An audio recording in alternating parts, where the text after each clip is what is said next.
The Ghana Italy News Network. Our world, our stories from our perspective.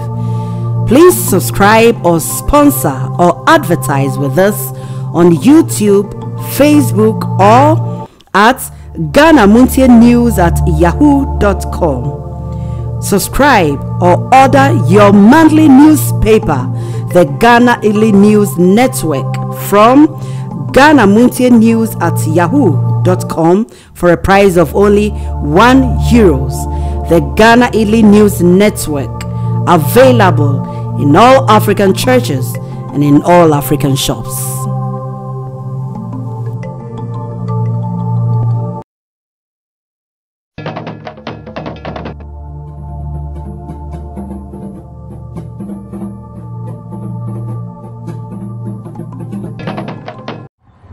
The damage revealed at dawn. A magnitude 6.0 earthquake shook northern Italy for about 20 seconds. It hit just after 4 in the morning, sending people into the streets. You can see that everything in my house is upside down. We haven't gone back in yet. The epicenter was in the rural plains near Modena. It was relatively shallow, striking at about 10 kilometers underground. Its force causing older structures, including factories and church steeples, to buckle. Others suffered extensive damage to their roof and walls, including this medieval castle in San Felice sul Panaro. Emergency services have been checking for people trapped under rubble. Local mayors are telling residents to stay out of their homes in case there are more aftershocks.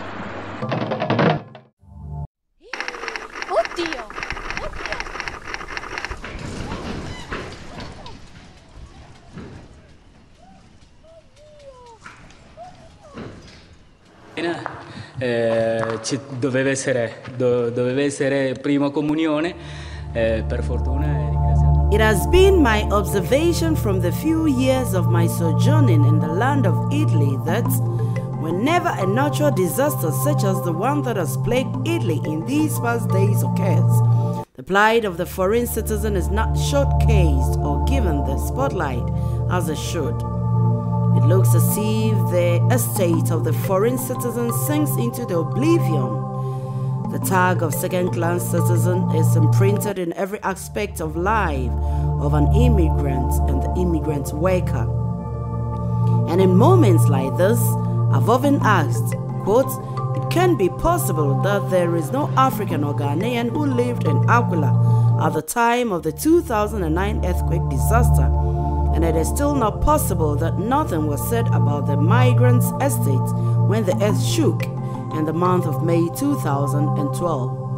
This is because the Emilia Romagna region hosts much of the Ghanaian community, from which many churches and other organizations have been founded. But of course, why should this be strange to me? Does it not often happen that when one enters into a private or public office, the status quo of the usual question asked is, quote, do you speak Italian? Unquote. I quite remember once entering into a Tabacchi to fax a document, and as I was entering the shop, the cleaner who met me at the door kindly offered me help, saying, quote, I'm sorry, but we do not fax documents to foreign countries, unquote. At that moment, I was going home after a long day's work and thought this person can live with her ignorance. This is because she should have waited for me to tell her what I wanted before she offered her help. The case has not changed because up till now, it seems that the ordinary Italian and the government can still not take it that there are other Italian citizens who are of different color. To them, immigration equals crime or second-class citizenship. Countless stories from the second generation shows how some of these have to suffer the humiliation of being seen as thieves immediately they enter into supermarkets, and how they have to go through the ordeal of embarrassing search warrants. These stories never come to light because they are mostly adulterated by the media. Oh, Italy, when will you awake from your drunken stupor to recognize that amongst the blacks or those you deem as foreign citizens are some Afro-Italians, Arab-Italians, and the rest? It is not all about the Italians, but also about those who are Afro-Italians and who have acquired citizenship, but are of different color. Their taxes and their socio-economic and religious contributions have helped in the development of the country. Among these 15,000 people who are now homeless and destitute are our fellow Ghanaians and other African people, and amongst those who died at their workplace were foreign citizens who maybe took the place of an Italian who did not wish to do a night shift. These are the people who lost their lives when the disaster occurred, and to these and their families we wish them the very best of our condolences. To our fellow Africans and Ghanaian citizens who had to struggle before they could be given a tent, we share their grief even this day, Monday, the 4th of June 2012. As the nation mourns its victims, we also are sure to remember you and your families. Akosia Edubaini, Editor-in-Chief, the Ghana Italy News Network. What is man that you care for him, the Son of Man, that you visited him? What is man that you care for him, so imperfect for love?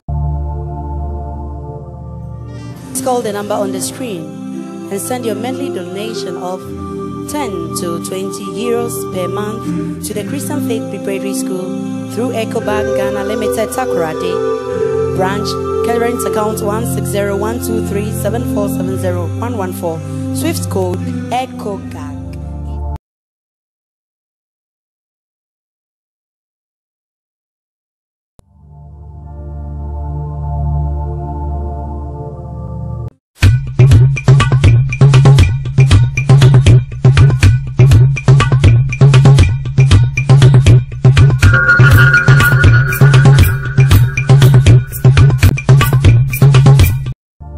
Please subscribe or sponsor or advertise with us on YouTube, Facebook, or at ghanamuntianews@yahoo.com.